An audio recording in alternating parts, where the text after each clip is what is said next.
इस्लाम एक इब्राहिमी मज़हब है। इसके अलावा यहूदी और ईसाई मज़हब को इब्राहिमी माना जाता है।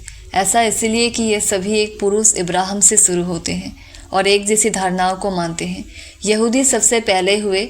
इनके अनुसार इब्राहिम पहला यहूदी था और इब्राहिम के परपोते यहूद से इनको अपना नाम मिला। इब्राहिम के दो प्रमुख बेटे हुए, इस्माइल और इसाकू आइज़ैक। ईसाई मज़हब आइज़ैक इस्लाम इस्माइल से अपना नाता जोड़ता है।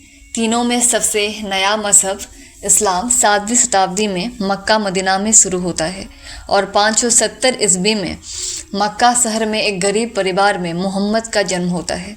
इनकी माता का नाम अमीना तथा पिता का नाम अब्दुल्ला था। इनके पिता की मृत्यु इनके जन्म से पहले हो गई थी और जब ये 6 वर्ष के थे तब इनकी माता का भी मृत्यु हो गई थी। उनका पालन पोषण उनके चाचा अबू तालिब ने किया था और बाद में उन्होंने एक व्यापारी के रूप में काम किया था।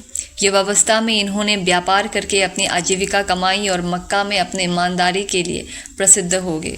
इन्होंने शिक्षा तो ग्रहण नहीं की, परंतु अपनी विचारशीलता के कारण ये अरब के उस समय के प्रचलित धर्म से असंतुष्ट रहने लगे। इन्होंने आध्यात्मिक चिंतन करते हुए चेतना प्राप्त की और जब वे 40 वर्ष के थे तब उन्हें सत्य के दर्शन हुए और वे भविष्य वक्ता बन गए। ईश्वर की प्रेरणा से मोहम्मद साहब जो कुछ कहते गए लोग उन्हें याद कर लेते थे। उनके ये बोल मुसलमानों के धार्मिक ग्रंथ कुरान शरीफ बन गए और यही से इस्लाम धर्म की शुरुआत हुई। मोहम्मद के दर्शन ने उन्हें पूरी तरह से आश्वस्त कर दिया कि अल्लाह ही एकमात्र ईश्वर है। इस्लाम एक ईश्वरवादी धर्म है जो अल्लाह की तरफ से अंतिम रसूल और नबी मोहम्मद द्वारा इंसानों तक पहुंचाई गई अंतिम ईश्वरीय किताब कुरान की शिक्षा पर स्थापित है। इस्लाम शब्द का अर्थ है अल्लाह को समर्पण। इस प्रकार मुसलमान वो है जिसने अपने आप को अल्लाह को समर्पित किया। ला इलाहा इल्लल्लाह मुहम्मदुर रसूलुल्लाह, यानी कि अल्लाह एक है, उनके अलावा कोई दूसरी सत्ता नहीं और मोहम्मद उसके रसूल या पैगंबर। मोहम्मद ने मूर्ति पूजा का विरोध किया था जिससे उनके कई शत्रु बन गए, क्योंकि अरब में उस टाइम बहुदेववादी प्रथा थी और लोग बहुत सारे ईश्वर में यकीन रखते थे।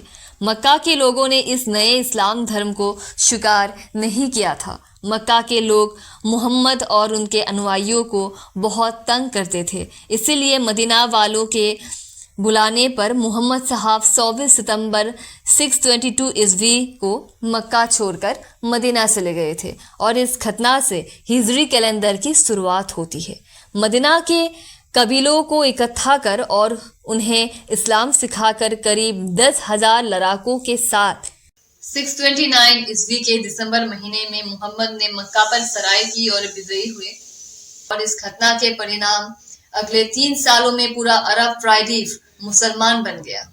मोहम्मद की मृत्यु 8 जून 632 ईस्वी में हुई। इसके बाद ससीदुद खलीफा, उम्मयद खलीफा और अब्बासिद खलीफा के दौर में इस्लाम अरब से बढ़कर सीरिया, मेसोपोटामिया, लेवंट, मिस्र, ईरान, अल अंदलुस और तुर्की देश तक पहुंचा।